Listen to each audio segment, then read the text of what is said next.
qui font baisser les miens, un rire qui se perd sur sa bouche. Voilà le portrait sans retouche de l'homme auquel j'appartiens.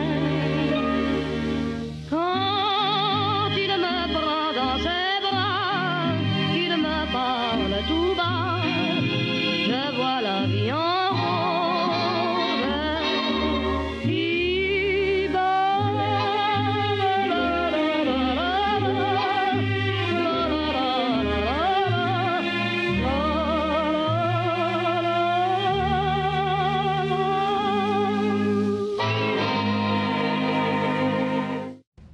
Efsanevi Mercedes-Benz SSK.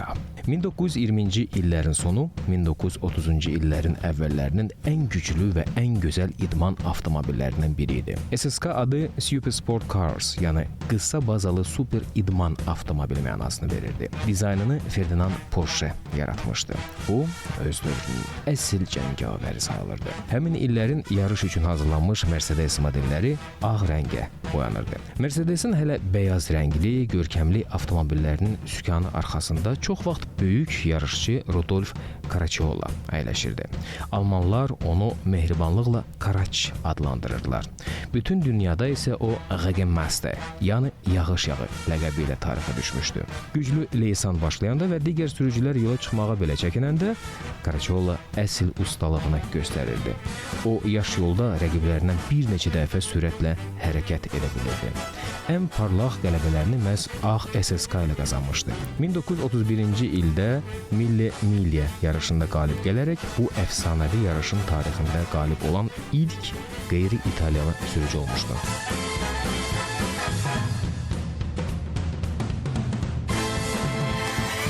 Bəhram, xoş gəlmisiniz. Xoş gününüz olsun. Mənə maraqlıdır ki, sizin həyatınızda belə bir hadisələr olubmu ki, siz çox pis hava şəraitində, məcazi mənada həyatınızda qalib olasınız. Necə idarə eləmişsiniz situasiyaları? Bilirsiniz, Firuzə xanım, hər yaşın öz sürəti vardır. Cavan vaxtı çox bərk sürmüşəm, sonra bir balaca asta sürmüşəm. İndi demək olar ki, ümumiyyətlə mən sürmürəm.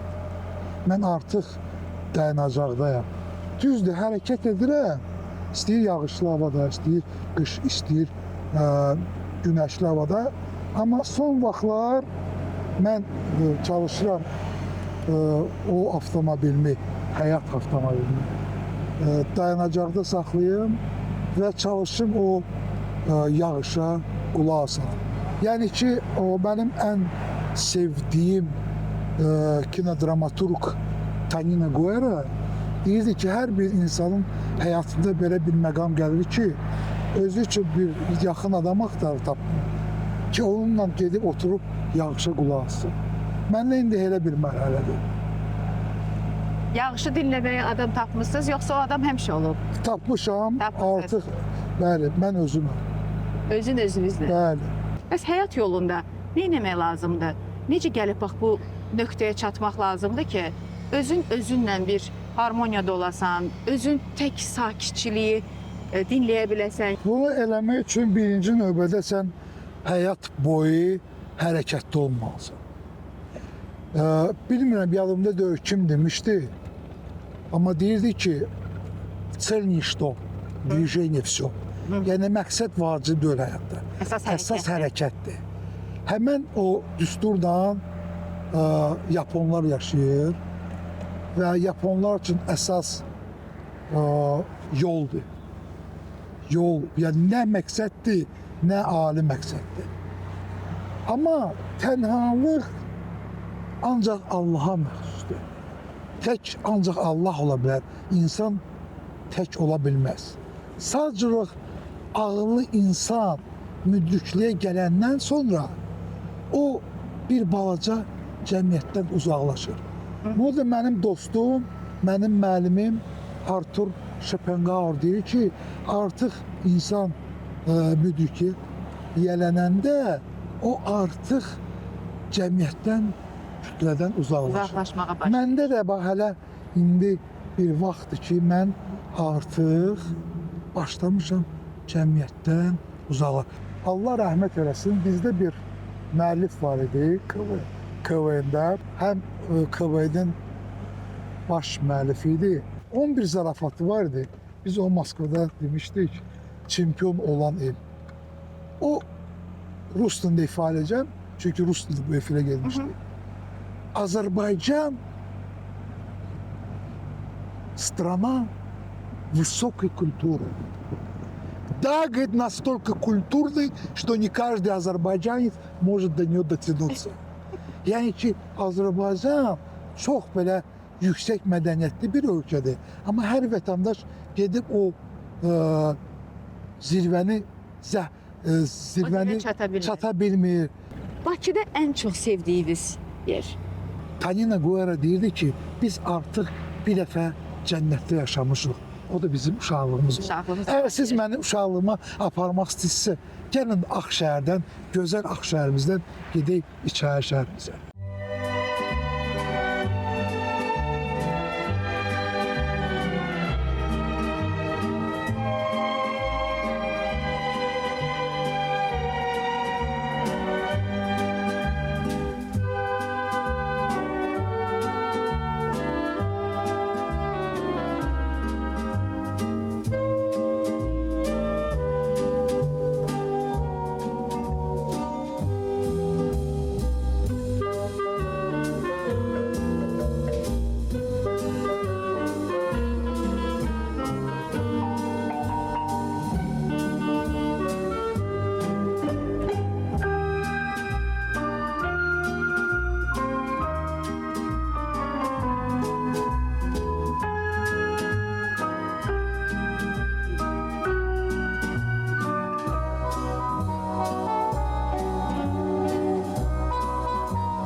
Yeni salınmış Ağşəhər öz ruhu olan, öz gələcəyi olan, belə deyim, və artıq böyük bir tarixi olan İçəri şəhərə gəlmişik. Bugün biraz sizin ailənizdən danışmaq istəyirəm.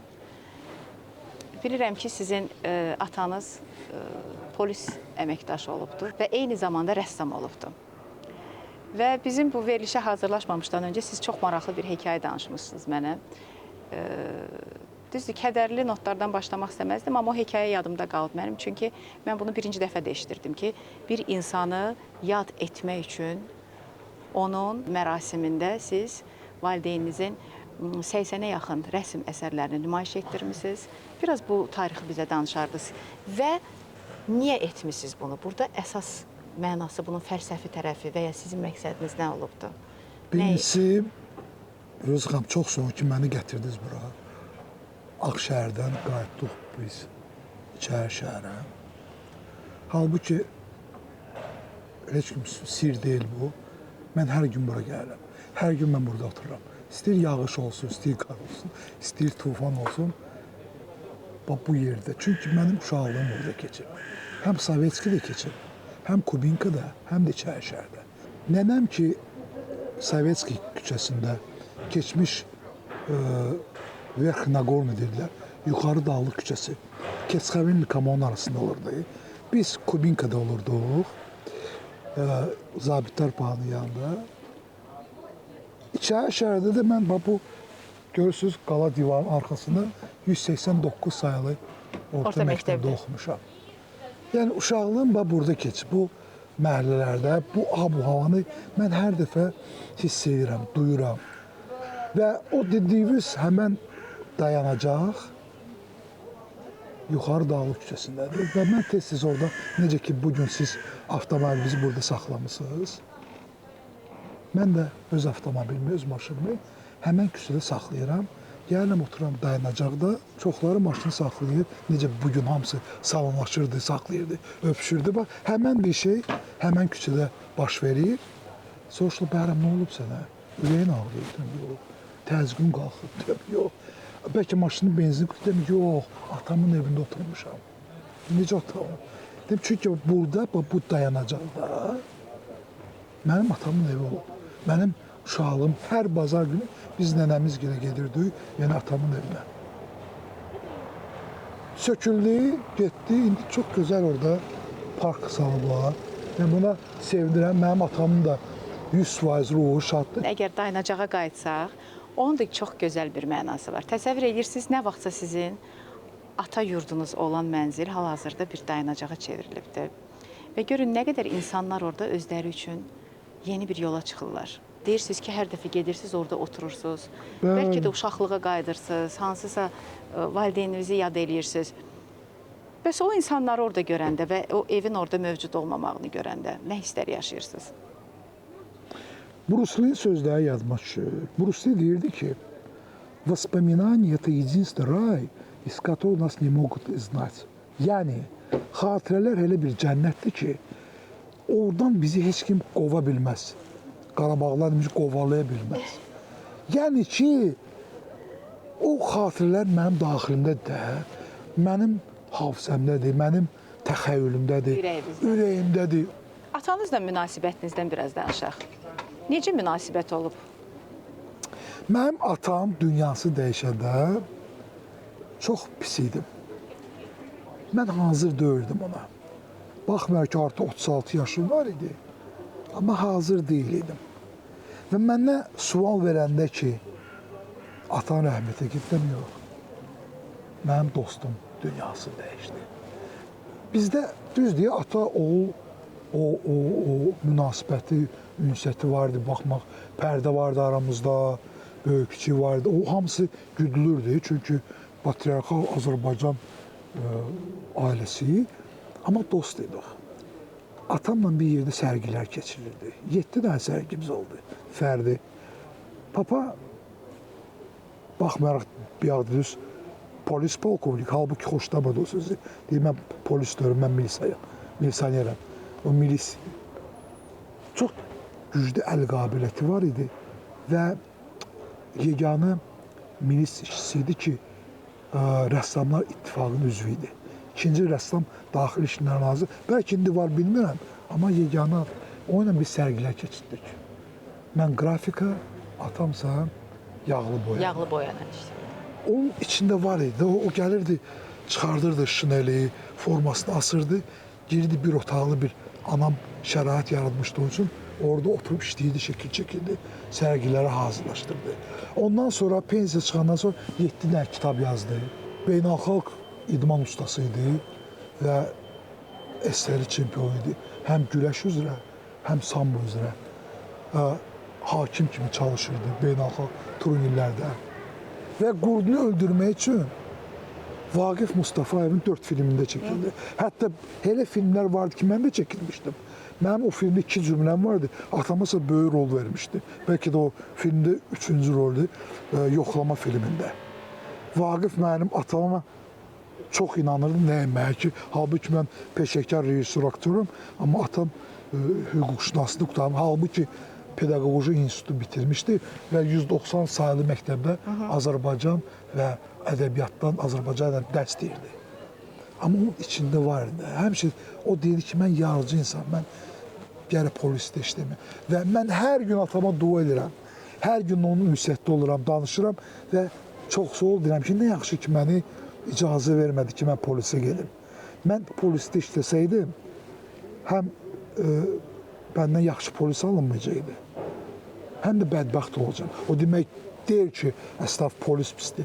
Mən özümü orada görmədim. Bəlkə özü rəssam olub və yaradıcı insan ola orqanlarda işləyirdi. Ola bilər ki, ona görə bəlkə sizə, ola bilərmi bu? O mənə, ona görə bacıma şans verdi, seçim. Ki, gedin özünüz oldu. Bax, nə istəyirsiz məşğul olmaq, həzz alın. Sənin hobbi olan sən ona əgər bir peşə çevirirsən, bilirsənsə, deməli sən artıq xoşbaxt insansan. O şansı verdi və bu günlərdə üzr istəyirəm sizdən, mənim övladlarım da gəlib mənə deyəndə ki, ata, mən memar olmaq istəyirəm və yaxud oğlum, ata, mən cərrah olmaq istəyirəm, gedin. Nə istəyirsə olun. Çox gülməli bir hadisə baş verdi. Oğlum 7-ci sinifdə oxuydu, uşaq idi. Gəldi mənə bir gün, axşam deyir ki, ata, mən deyir, cərrah olmaq istəyirəm. Nə? Cərrah? Bəli, cərrah. Deyirəm, Cavid, nəslimizdə deyirəm, cərrah yoxdur. Sən hara gedirsən? O da mənə 7-ci sinifdə oxuyan bir şagird qayıtdı ki, ata, ben bizim nəslimizdə artist var idi. Eğer bu uşaq 7-ci sinifdə belə düşünürsə, Düşünüb bu cavabı verirsə. Doğrudan da bu artıq bu illəri inşallah Allah qismət eləsin Avropada oxuyur və bu illəri bitirir və gələcəkdə özünü cərrah görür. Cərrah görür. Bilmirəm hansı sahədə olacaq, məqsəd, ali məqsəd, istək və etiraz. O etiraz var onda. Şövq. Şimdi mən bunu edəcəm. O xarakter məndən keçib, mənə də atamdan. Bəlkə də babamda da var idi. Rudolfun həyatı monotonluqdan çox uzaq idi. 1933-cü ildə Monakoda ağır qəza keçirdi. Çanaq sümüyü və ayağı sındı, sağ ayağı 5 sm qısa qaldı. Çoxları onun karyerasının başa çatdığını düşünürdü. 1934-cü ildə isə dağ istirahəti zamanı sevimli həyat yoldaşı Charlotte qar uçurumunun altında həlak oldu. Rudolf dərin depressiyaya düşdü və bir müddət idmandan tamamilə uzaqlaşdı. Lakin o yenidən özündə güc tapdı. Mercedes komandasına qayıtdı, dəfələrlə Avropa çempionu oldu. Qələbələr qazanmağa və sürət rekordları qırmağa davam etdi. Caracciola sübut etdi ki, əsl çempion yalnız yarışlarda deyil, həyatda da qalib gəlməyi bacarmalıdır. Qayıdacağım bizim pilotumuz Rudolfa. Çox böyük qəza yaşamışdı həyatında və tamamilə Həmən bu avtomobili sahibi. İdarə edən pilot. Alman pilotu və həkimlər demişdi ki, heç vaxt avtomobil idarə edə bilməyəcəksən, idmana qayıda bilməyəcəksən və bu ərəfədə, bu reabilitasiya keçəndə bunun həyat yoldaşı tezək sürərkən həyatını itirir. Bu buna ikinci zərbə olur və bu çox dərin bir depressiyaya düşür. Ayağa qalxa bilmir, qapanır özünə, bir ayağı 5 sm kiçilir, çox həm fizioloji olaraq, həm mənəvi olaraq böyük zərbələr görür və bunun dostları buna çox yardım edirlər.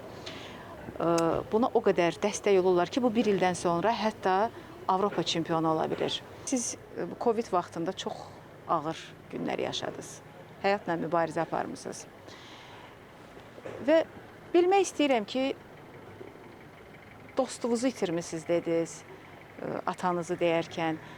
Bu mübarizə də ki, bilirəm, çox özəl bir mövzudur və çox çətinliklə çıxmışsınız oradan. Neynədiniz, necə bacardınız, gücü hardan topladınız? Mən heç də eləmədim. Mən heç nə eləmədim. Bir şey deyə bilərəm ki, mənim çox böyük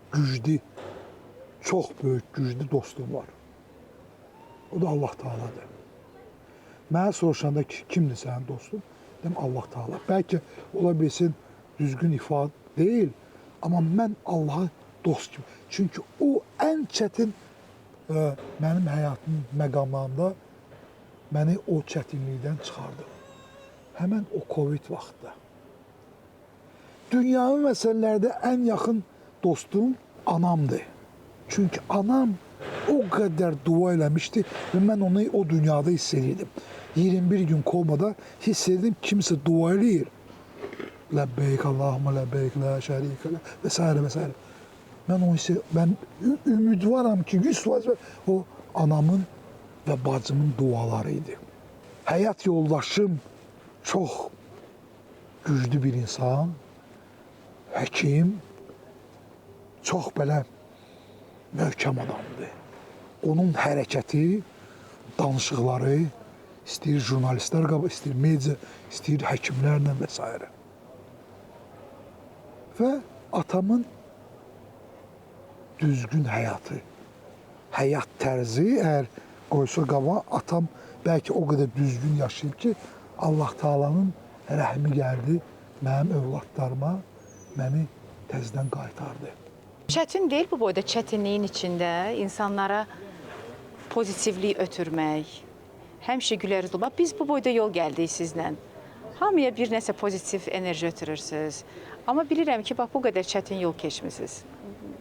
Bunun formulası nədir? Bunu necə bacarırsınız? Bunun üçün nə etmək lazımdır ki, sosial şəbəkədə aqressiv kommentari yazmamaq üçün, şərh yazmamaq üçün nə etmək lazımdır ki, digər insanın pis günündə o insana heç fikir bildirmə, amma ən azından o insana bəd bir dualar eləməyəsən. Sizcə nə etməlidir insan? Yuri Nikulin qəşəng bir sözü var idi.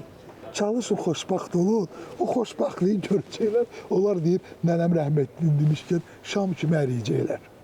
Amma mən heç kimin əriməyini istəmirəm.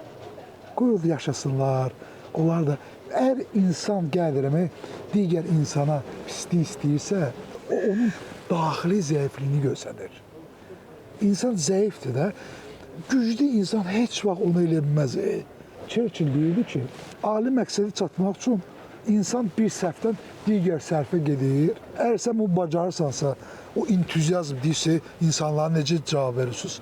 Mən həm pozitivliyi itirmirəm, o həyatsevərlik hisslərimi unutmuram, daha da pozitiv oluram, daha da gücləşirəm və həyatı sevirəm.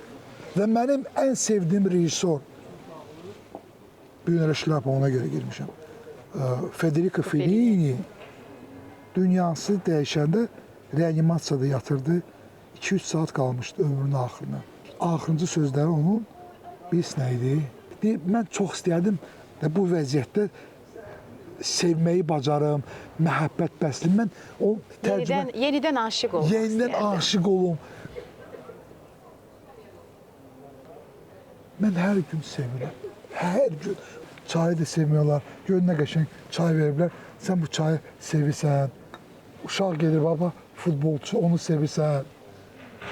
Şəhəri sevirsən. Paytaxtı sevirsən. Məmləkətvi, xalqıvi, millətvi sevirsən.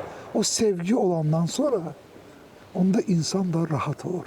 Həyatda belə bir şansınız olsaydı, deyək ki, zamanın sükanını sizə idarə etməyə imkanınız olsaydı, hansı istiqamətdə gedərdiniz? Nə arxaya getmək istəyərəm, nə də qabağa. Öz axarı ilə gedirəm. Bu mənim yolumdur. Və yolumdan da dönmək istəmirəm. Gələcəkdə isə istəyərdim ki, Allah Teala mənə şans versin. O dünyaya düşəndə inşallah.